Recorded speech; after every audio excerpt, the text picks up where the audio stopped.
So in this section, we're going to go over Starling's Law. And Starling's Law states that the critical factor controlling stroke volume is something called preload. And so what is preload? Well, preload is like it sounds. Preload is a volume of blood returning back to heart.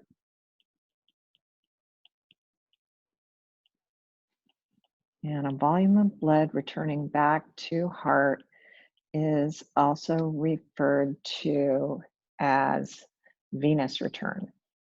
So venous return is the volume of blood returning back to the heart. And this is equivalent to preloading the heart with blood.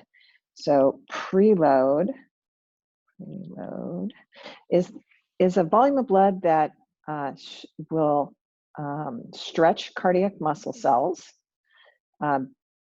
before they contract. So you're loading the blood into the ventricle, and that is going to stretch the cardiac muscle cells. It's stretching it to what is referred to as the optimal length tension relationship for maximal contracting force. And so what does that mean? It means that you preload ventricle to stretch walls of the myocardium. So there is optimal overlap of actin and myosin. And overlap of actin and myosin is saying you're going to have the optimal number of cross bridges formed. And more cross bridging is going to equate to more forceful contraction. And if you have a more forceful contraction, guess what? You have a higher stroke volume, right? Because if it contracts with a lot of force, then you're going to have a higher stroke volume. So the most important thing that stretches, the most important factor causing the stretch is the amount of blood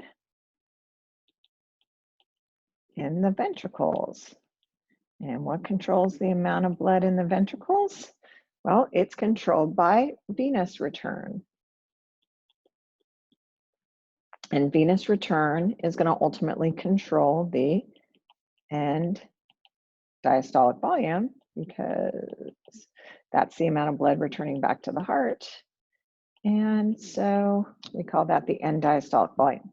So a slow heart rate is great because as we talked about with cardiac output, everyone has a metabolic need, right? That a blood flow that needs to be met, and that's cardiac output. And cardiac output is how many times your heart beats times the volume of blood that's being contracted with every beat.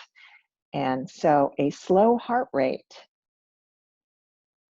gives you more time for venous return, right? So a low heart rate gives more time between contractions, the heart contracting. And so that means you have more time to fill ventricles, which equals a higher preload and a higher end diastolic volume.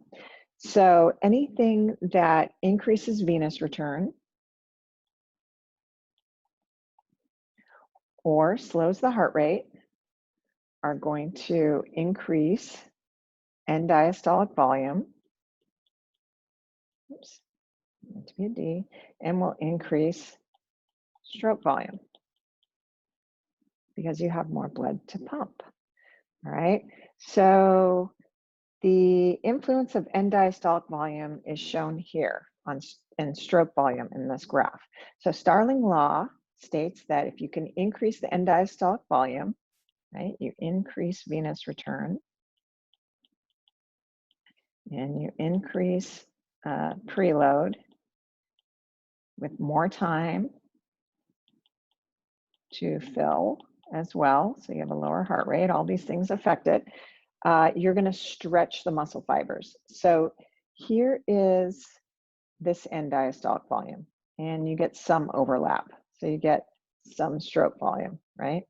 And if you can increase the end diastolic volume to here, that is going to stretch to optimal overlap, and you get an increase in the volume of blood being ejected. And so why? Well, this is an increase in the number of cross bridges. And so you end up with a greater strength of contraction. And with a greater strength of contraction, you eject more blood. And that is in fact an increase in stroke volume. Ejecting more blood is ejecting more volume, which is stroke volume. So increasing stroke volume, how? Increase venous return, which increases preload, which increases the strength. Oops, forgot an N. Contraction. Why? You increase the number of cross bridges formed, and you increase force of contraction, and thus more blood is ejected. Right? So that is how the Frank-Starling mechanism works. Summing it up, ventricles contract more forcefully during systole when it has been filled to a greater degree during diastole, or the filling rest period. And if you have a longer period between contractions, then you have more time to fill. And more time to fill leads to an greater end diastolic volume, and that's going to stretch the sarcomeres, and you'll end up with greater stretch, which leads to a greater contractile force, and you're going to end up with a higher stroke volume. It's important to note that in cardiac cells, it's a different length tension relationship than we talked about in skeletal muscles. But so the Frank-Starling mechanism applies only to cardiac muscle cells as it pertains to stroke volume. Hopefully this explains Frank-Starling mechanism as preload increases stroke volume.